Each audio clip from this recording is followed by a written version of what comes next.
वाराह घाटी चांदनी में नहा रही थी। यह दृश्य किसी स्वप्न लोक से कम नहीं था, जहां हर चीज पर चांदनी की एक मुलायम चादर बिछी हुई थी। मीरा आखिरकार पवित्र झील पर पहुंच ही गई। यह यात्रा उसके लिए एक लंबी और कठिन परीक्षा थी, लेकिन उसकी दृढ़ता ने उसे यहां तक पहुंचाया। यह प्राचीन पेड़ों के बीच स्थित थी, जिनकी शाखाएं चांदी के पत्तों से भरी थीं। इन पेड़ों की उम्र सदियों पुरानी थी और उनकी उपस्थिति ने इस स्थान को और भी रहस्यमय बना दिया था। हवा में चमेली और चंदन की खुशबू फैली हुई थी। यह सुगंध मीरा के मन को शांति और सुकून प्रदान कर रही थी, जैसे कि यह स्थान उसे अपने आगोश में ले रहा हो। वाह, यह दृश्य वास्तव में अद्भुत था। मीरा कई दिनों से सफर कर रही थी। उसका दिल उम्मीद से धड़क रहा था। हर कदम के साथ उसकी उम्मीदें और भी बढ़ती जा रही थीं। जैसे ही वह झील के किनारे पर पहुंची, उसकी सांसें थम गईं। यह क्षण उसके जीवन का सबसे महत्वपूर्ण क्षण था। ऊपर तारों से भरे आकाश को दर्शाते हुए पानी पॉलिश किए हुए ऑब्सीडियन की एक चादर की तरह था। यह दृश्य इतना शांत और सुंदर था कि मीरा की आंखें इसे देखकर चमक उठीं। झील के बिल्कुल बीच में एक अकेला कमल खिला हुआ था, जिसकी पंखुड़ियां गहरे पानी में चमकदार सफेद थीं। यह कमल इस झील का सबसे बड़ा रहस्य था। यह रहस्यमय ब्रह्म कमल था, जिसके बारे में कहा जाता है कि इसमें किसी भी बीमारी को ठीक करने की शक्ति है। इस कमल की शक्ति के बारे में कई कहानियां प्रचलित थीं कि मीरा चाहती थी, वह इस कमल की शक्ति का अनुभव करना चाहती थी। बस यही उम्मीद बाकी है। ये कमल ही उसकी आखिरी उम्मीद थी। मीरा ने एक गहरी सांस ली। ठंडी रात की हवा उसके धड़कते हुए दिल को शांत कर रही थी। यह क्षण उसके लिए एक नई शुरुआत का प्रतीक था।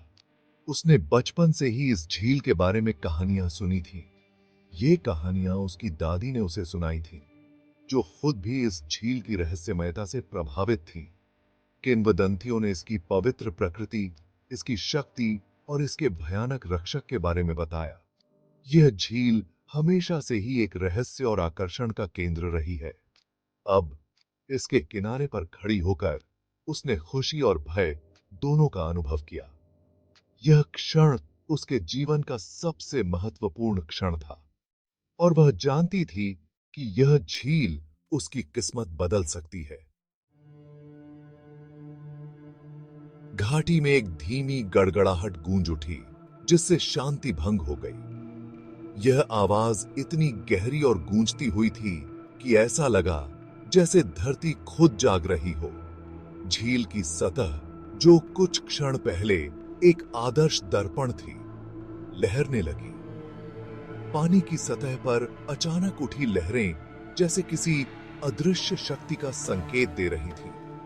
मीरा की नजरें गड़बड़ी के स्रोत की तलाश में इधर उधर भागी। उसकी आंखों में चिंता और भय साफ झलक रहा था, जैसे उसे किसी अनहोनी का आभास हो गया हो। उसका दिल पिंजरे में बंद पक्षी की तरह उसकी पसलियों से टकरा रहा था। हर धड़कन के साथ उसका डर और बढ़ता जा रहा था। ये क्या हो रहा है?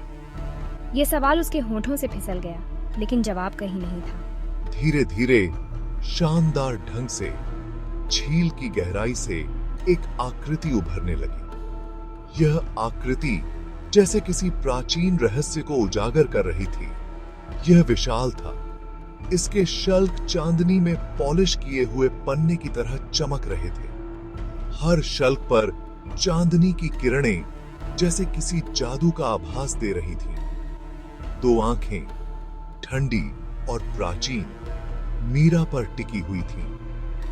उन आंखों में एक अजीब सी चमक थी, जैसे वे उसकी आत्मा को भेद रही हों। जीव के नथुने फड़क उठे, जिससे भाप का एक झोंका निकला, जिसमें लेकवीड की गंध और कुछ और था, कुछ आदिम और खतरनाक। यह भाप जैसे किसी प्राचीन शक्ति का संकेत दे रही थी। हे भगवान, उसकी आवाज में भय और आश्चर्य का मिश्रण था। मीरा की सांस उसके गले में अटक गई। उसे यकीन नहीं हो रहा था कि वह जो देख रही है वह सच है। यह कोई साधारण मगरमच्छ नहीं था। यह एक प्राचीन प्राणी था जो सदियों से छिपा हुआ था। यह ब्रह्म कमल का रक्षक था, मिथक और किंवदंती का प्राणी। इसकी कहानियां पीढ़ियों से सुनाई जाती रही हैं। ग्रामीणों ने इसके आकार, इसकी ताकत और पवित्र कमल के प्रति इसकी उग्र सुरक्षा के बारे में बताया।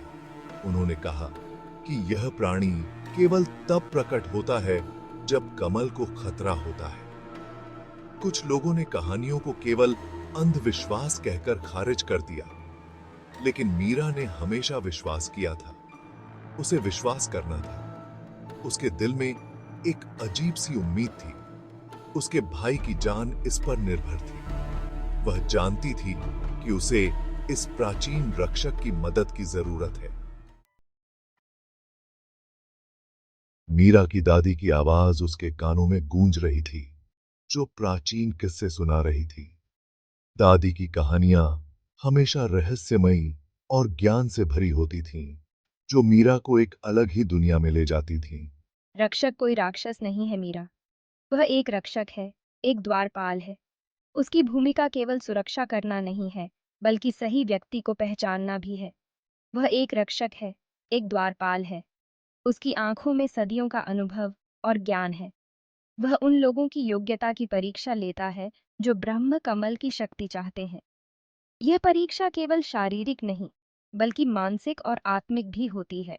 लेकिन क्या होगा अगर वह योग्य नहीं थी?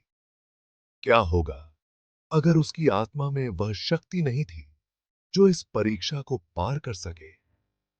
क्या होगा अगर उसकी हिम्मत ने अब उसका साथ छोड़ दिया जब यह सबसे ज्यादा मायने रखता था? यह विचार मीरा को अंदर से हिला रहा था। इस सोच ने मीरा की रीढ़ की हड्डी में कंपी भेज दी। वह अपने आप को कमजोर महसूस कर रही थी, लेकिन उसे पता था कि उसे हार नहीं माननी चाहिए। वह बहुत दूर आ चुकी थी, बहुत कुछ झेल चुकी थी। अब पीछे हटने के लिए उसकी यात्रा कठिन थी, लेकिन उसने हर चुनौती का सामना किया था। कि दिता इसके थी। नहीं, मुझे हिम्मत नहीं हारनी चाहिए। मेरे भाई की जिंदगी दांव पर लगी है। मुझे उसके लिए यह करना ही होगा। मेरे भाई की जिंदगी दांव पर लगी है। उसकी सुरक्षा और भलाई मेरे हाथों में है। मुझे यह करना ही होगा। मीरा ने अपनी आंखें बंद कर ली। अपने नसों को स्थिर करने के लिए एक गहरी सांस ली। उसने अपने मन को शांत किया और अपने अंदर की शक्ति को महसूस किया। उसे बहादुर बनना था। उसे रक्षक का सामना करना था, डर से नहीं, बल्कि सम्मान के साथ। यह उसकी परीक्षा थी और उसे इसे पार करना ही था। यही कुंजी थी। उसकी दादी ने हमेशा कहा था, प्राचीन तरीकों के लिए, प्रकृति के संतुलन के लिए, स्वयं रक्षक के लिए सम्मान। यह सम्मान ही था जो उसे शक्ति देगा।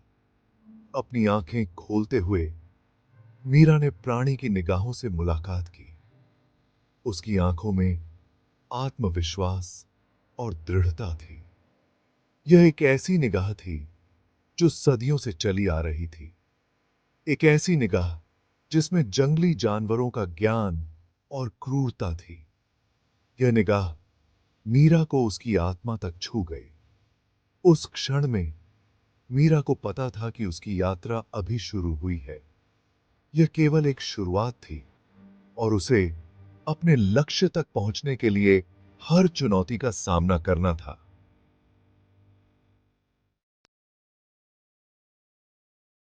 एक गहरी सांस लेते हुए मीरा ने सम्मान में अपना सिर झुकाया। हे महान संरक्षक, मैं इस पवित्र झील पर एक शुद्ध हृदय और एक हताश जरूरत के साथ आई हूँ। उसने मगरमच्छ को अपने भाई के बारे में बताया, जो उनके गांव में बीमार पड़ा था। उसने उस बुखार के बारे में बताया जिसने उसके शरीर को तबाह कर दिया था। उन चिकित्सकों के बारे में जिन्होंने आशा छोड़ दी थी।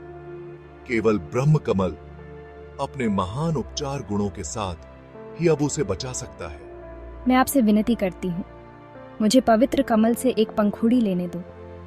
मैं अपने भाई को ठीक करना चाहती हूँ। स्वार्थ के लिए झील की शक्ति का शोषण नहीं करना चाहती। मगरमच्छ गतिहीन रहा, उसकी निगाहें अटूट रहीं। मीरा यह नहीं बता सकती थी कि उसके शब्द प्राणी तक पहुंचे हैं या नहीं। क्या वह उसकी दलील को समझने में भी सक्षम है? शंका उसकी आशा के किनारों पर कुतरने लगी। क्या वह वृत्ति के प्राणी से बात कर रही थी जो करुणा करने में असमर्थ था, या रक्षक इंतजार कर रहा था, उसकी परीक्षा ले रहा था, उसकी दृढ़ता को परख रहा था?